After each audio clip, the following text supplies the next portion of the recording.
अस्सलाम वालेकुम viewers, welcome back to my YouTube channel. आज के इस वीडियो में हम आपको बताएंगे शाहिक नाम का मतलब क्या है।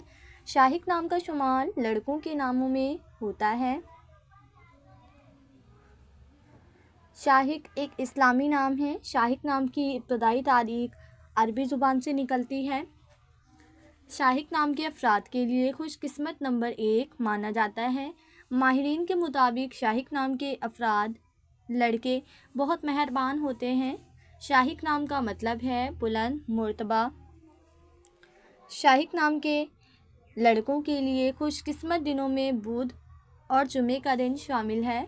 शाहिक नाम के अफराद के लिए मुवाफिक रंगों में सब्ज़, पीला, हल्का गुलाबी रंग शामिल है। शाहिक नाम के अफराद के लिए मुवाफिक पत्थरों में नीलम पत्थर शामिल हैं।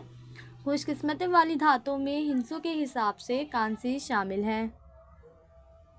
फ्रेंड्स, अगर आप अपने नाम का मतलब जानना चाहते हैं तो कमेंट बॉक्स में अपना नाम लिखें। इंशाल्लाह हम आपके नाम की वीडियो ज़रूर बनाएंगे।